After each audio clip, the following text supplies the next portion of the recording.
Siin videos näitan, kuidas käib tarkvara paigaldamine Ubuntul baseeruvates operatsioonisüsteemides. Põhirõhk on graafilisel teel tarkvara paigaldamisel, ehk siis läbi tarkvarakeskuse. Kuid üks võimalus paigaldada tarkvara on tehes seda läbi terminali.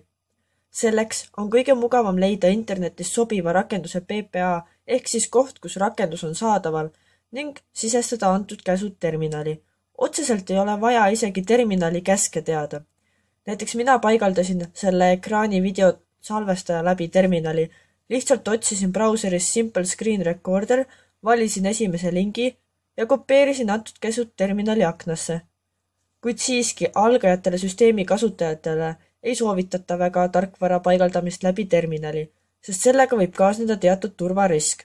Kindlam on alguses kasutada spetsiaalset tarkvara paigaldamiseks ette nähtud kohta ehk siis tarkvarakeskust. Kontori tarkvarast järgmine A-tähega ikoon käivituspaneelil ongi Ubuntu tarkvarakeskus, inglise keeles siis Software Center. Kui Ubuntu tarkvarakeskust mingil põhjusel ei ole käivituspaneelil, leiate ta kindlasti töölaua ülevaate menüü alt, kirjutades tarkvarakeskus. Tarkvarakeskus on koht, kus saab alla laadida erinevaid rakendusi. Tarkvarakeskus on väga suureks abiks inimestele, kes ei soovi või ei oska rakendustega tegeleda läbi terminali.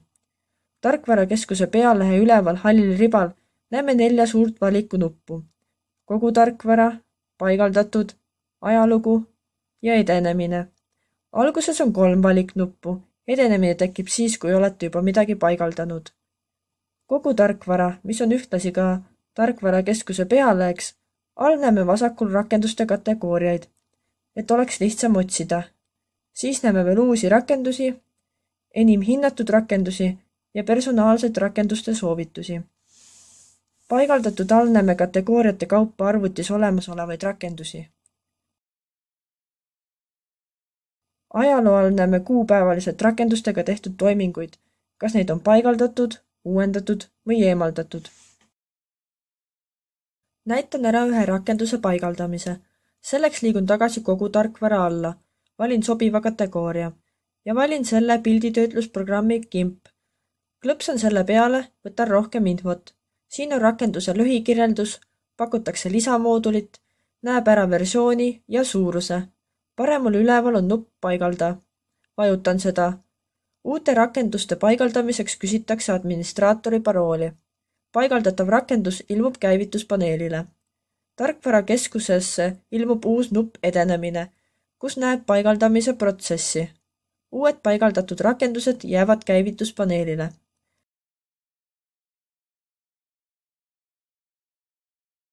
Nüüd näitab tarkvarakeskus GIMP all paigaldamise kuupäeva.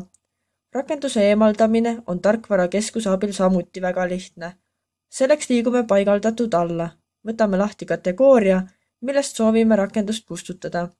Valime rakenduse ja vajutame paremal ääres olevale nupule eemaldada. Eemaldamiseks küsitakse samuti administraatori parooli ning rakendus on kadunud ka käivituspaneelilt.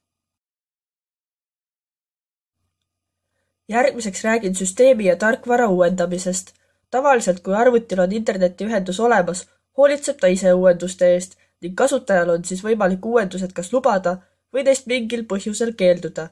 Kõige lihtsam viis uuendusteni jõudmiseks on valida paremalt ülevalt menüüribalt süsteemi sätetest kõige parempoolne nupp ning kohe kõige esimene valik süsteemi teave. Siin on selline nupp nagu paigalda uuendused. Seejärel kontrollitakse vaikimise olemasolevatest tarkvara allikatest uuendusi. Kui on vajadus tarkvara allikaid ise lisada või hallata, tuleb minna kõigi sätete alla ning valida süsteemi hulgast tarkvara ja uuendused. Esimese saki all näidatakse, millist tarkvara toetatakse ja uuendatakse. Teise saki all saab ise tarkvara allikaid lisada. 3. saki all saab seadistada uuenduste intervalli ja automaatset paigaldamist. 4. saki all näidatakse ära usaldatud tarkvara pakkujad ning viimase saki all on lisadraiverite uuendused, kui neid on. See on tarkvara paigaldamise ja uuendamise koha pealt kõik. Tänan vaatamast!